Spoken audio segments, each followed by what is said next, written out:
벼랑 끝에 매달린 것 같은 심정일 때 한 발의 총알이 장전된 총으로 타겟을 명중하는 것과 같다. 기본은 언제나 태도입니다. 뭔가 위기가 있고 제 답은 NO. 마지막 10번째 팁인데요.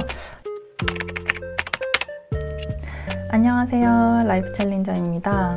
오늘은 저번 편에 이어서 면접 팁 2편을 준비했어요. 면접 팁은 간단하게 정리해서 예전에 블로그에도 올렸었는데 영상을 기획하다 보니까 할 말이 더 많더라고요. 그래서 두 편으로 나눠서 좀 더 업그레이드된 내용으로 제작하게 됐어요.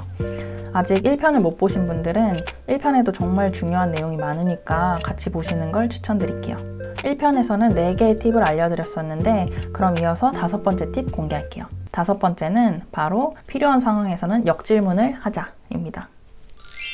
이 역질문의 기능은 두 가지가 있어요. 하나는 면접장 내에서 주도권을 내 쪽으로 좀 끌고 오는 기능이 있고요. 두 번째로는 질문을 정확히 이해하고 거기에 맞는 답변을 하는 거예요. 면접에 들어가면 아무래도 나는 슈퍼 을이잖아요. 뭐 가불병정 어딘가에 있는 우리의 위치 다들 아시잖아요. 면접관들이 주는 그런 중압감이 있어서 그래서 질문이 명확하지 않음에도 불구하고 무리하게 아무 말이나 할 수가 있어요. 그런데 제가 예전에 한번 이렇게 비유한 적이 있는데 이직을 한다는 건 단 한 발의 총알이 장전된 총으로 타겟을 명중하는 것과 같다 라고 말씀드렸어요. 면접도 마찬가지입니다. 면접관이 한 질문이 뭔 말인지도 모르고 어물쩡 대답하는 것보다 구체적으로 뭘 물어보는지 다시 한번 역질문을 해서 정확하게 답변을 하셔야 돼요. 그리고 역질문을 하면 면접관들도 살짝 내가 질문을 잘못했나? 어렵게 했나? 하면서 구체적으로 설명을 해주시려고 하거든요. 살짝 당황도 하시고요. 그러면 면접은 결국 사람 대 사람이 만나서 소통하는 과정이라 평소 인간관계랑 비슷하다고 생각하시면 돼요. 인간관계에서도 질문을 계속 하는 사람이 대화나 관계에서 분위기를 좀 좌우시킬 수가 있거든요. 면접에서도 이 역질문을 잘 이용을 하시면 면접 분위기도 조금 환기시킬 수가 있고 주도권도 좀 가지고 올 수 있게 됩니다. 아니면 정말 면접관이 하는 질문을 모르겠어서 역질문을 하는 경우도 있을 수 있어요. 여러분, 면접관이라고 해서 여러분이 지원한 부서의 일을 다 알 거라고 생각하지 마세요. 임원의 경우에는 높은 확률로 실무를 모를 가능성이 큽니다. 저의 경우에는 여기 들어와서 어떻게 일할 건가요? 라는 난해한 질문을 받은 적도 있어요. 뭘 어떻게 일해요? 회사에 들어와가지고 성실하게 잘 열심히 일하죠. 근데 저는 이 질문을 그냥 답하지 않고 역질문을 했어요. 괜히 어물쩡 뭘 물어보고 싶은지 제가 파악이 안 된 상태에서 대답을 하는 게 리스크라고 생각했기 때문이에요. 그래서 어떻게 라는 게 혹시 어떤 부분을 말씀하시는지 잘 이해가 되지 않습니다. 조금만 더 구체적으로 질문을 해주십시오 라고 역질문을 했죠. 그랬더니 너털 웃음을 지으면서 다시 질문을 하시더라고요. 이렇게 면접에서 역질문을 나한테 유리한 방향으로 잘 사용을 하시기를 바랄게요.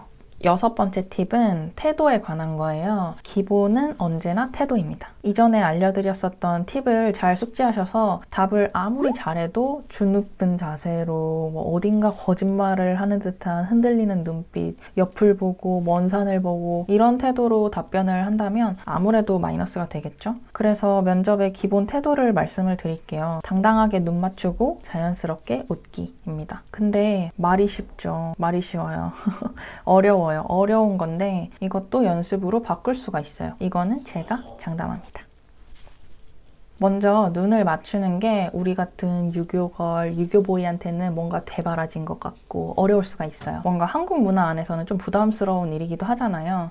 실제로 눈을 마주치는 게 어렵지 않은 분들은 눈을 마주치시면 되고요. 그게 부담스러운 분들은 약간 미간을 바라보세요. 미간. 그리고 눈빛을 줄 때도 한 사람만 뚫어져라 쳐다보지 마시고 면접장 내에 다른 분들도 돌아가면서 바라보시는 게 좋아요. 약간 이런 마음이에요. 내가 지금 연예인이고 내 팬들한테 내가 눈길을 주고 있다? 이런? 내 눈빛을 골고루 나눠주겠노라 이렇게 스스로 세뇌하세요. 그러고 나서 지그시 한 명씩 번갈아 가면서 살짝 미소 지어주시면 좋습니다. 근데 이 미소라는 게 말이죠. 나는 내 얼굴을 모른단 말이에요. 그래서 내가 지금 면접장에 있다라고 생각을 하고 나는 미소를 짓는다 라고 생각을 하면서 거울을 딱 보시면 의외로 미소를 안 짓고 있을 수가 있어요. 그래서 면접 전에 거울을 보면서 준비한 답변을 몇 번이고 연습을 해보시는 게 중요해요. 표정을 같이 체크하시면서요. 나는 미소를 짓고 있다고 생각했는데 의외로 좀 굳어있고 그럴 수가 있어요. 그러면 어느 정도 미소를 지어야 남들한테도 미소로 보이는지 체크를 하고 나는 조금 웃었다고 생각했는데 너무 웃고 있다 하면 그것도 조절해서 연습을 하실 수가 있어요. 배우에 빙의해가지고 조금 어색하더라도 연극 연습하는 셈 치고 거울 앞에서 연습해보시길 추천드려요. 솔직히 면접관 분들도 밖에 나와서 만나면 그냥 동네 아저씨 아니겠어요? 우리 아빠 친구한테 내가 무슨 일 하는지 설명하는 거다라고 생각을 하면 저는 긴장이 좀 풀리는 것 같기도 하더라고요.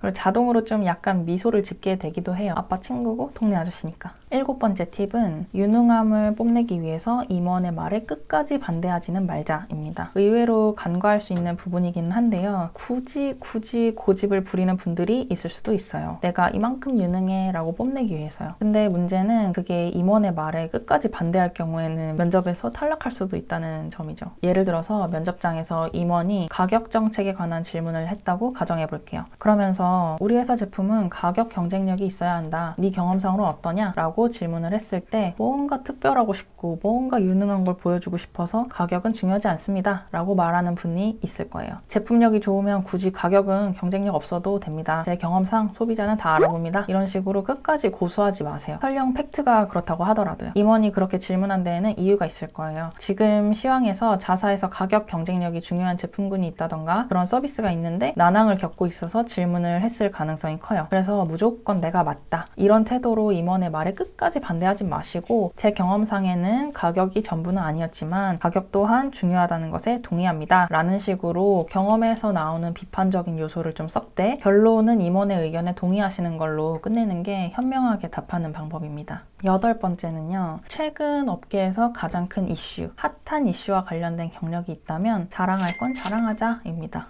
이건 1분 자기소개와 같은 맥락인데요. 이런 경험이 있다면 1순위로 1분 자기소개에 넣으셔야 돼요. 특히 요즘같이 코로나 때문에 어려움을 겪고 있는 기업들이 많잖아요. 그런데 내가 이전 회사에서 이런 어려움을 극복하는데 특화된 경력이 있다라고 어필하면 굉장히 관심을 끌 수가 있어요. 어필하는데도 우선순위가 있는 거잖아요. 매일매일 하는 데일리 업무를 먼저 어필하는 것보다 경영진이나 팀장들이 관심을 가질 만한 경력을 보여주는 거죠. 회사에서 인원을 추가로 채용한다는 건 회사에 돈이 남아 돌아서가 아니라 뭔가 위기가 있고 뭔가 어려움이 있고 그래서 인력이 부족해서 뽑는 거거든요. 여러분이 면접관이라면 그런 어려움이나 고민을 해소해줄 만한 경력이 있는 사람을 뽑지 않을까요? 그래서 업계 안에서 핫하다고 여겨질 그런 경력이 있다면 그걸 우선순위로 어필해 보시는 걸 추천드립니다.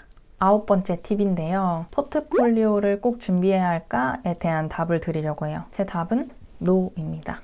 근데 오해는 하지 마세요. 준비를 절대 하지 말라 이런 뜻이 아니라 일단 기본에 충실하라 이런 뜻입니다. 그리고 또 예외가 있어요. 예술 분야에 계신 분들은 꼭 포트폴리오를 준비해야겠죠? 제가 지금 말씀드리는 건 일반 사무직에 한정하는 거예요. 기본적인 자기소개나 질문에 대한 탄탄한 답변 없이 무조건 포트폴리오를 추가로 준비한다고 해서 붙을 수 있는 건 아니에요. 저 같은 경우엔 포트폴리오 없이 최종합을 했거든요. 나중에 들어보니까 저랑 경쟁하셨던 분은 포트폴리오를 준비해 오셨다고 하더라고요. 근데 포트폴리오는 어디까지나 부수적인 요소예요. 기본을 잘 준비한 사람이 포트폴리오까지 준비했다. 그러면 그거는 100점 만점에 120점이 될 수 있는 요소겠죠? 근데 기본이 50점인데 포트폴리오 준비했다고 100점이 되지는 않거든요. 포트폴리오가 필수인 그런 업종을 제외하고 일반 사무직의 경우에는 부수적인 걸 준비하느라 정신을 뺏겨서 진짜 중요한 게 뭔지 놓치지 마시고 잘 생각하셔서 준비하시길 바랄게요. 그런데 기본도 탄탄하고 포트폴리오도 준비하신다면 정말 더할 나위 없겠죠. 마지막 10번째 팁인데요. 이거는 제가 약간 응원을 해드리고 싶어서 준비해봤어요. 여러분, 회사는 세상에서 가장 잘난 사람 뽑는 그런 곳이 아니에요. 일단 세상에서 제일 잘난 사람이 왜 회사에 들어가겠어요? 회사를 차리지. 그렇지 않나요? 내가 이런 점이 부족한 것 같은데 저런 점이 부족한 것 같은데 하면서 스스로 자꾸 낮추지 마시고 당당하게 면접에 들어가세요. 면접이나 채용은 같이 일할 수 있고 조직이 융화될 수 있는 적당한 사람을 뽑는 과정인 거지 정말 국내 최고의 인재를 뽑는 그런 대회가 아니에요.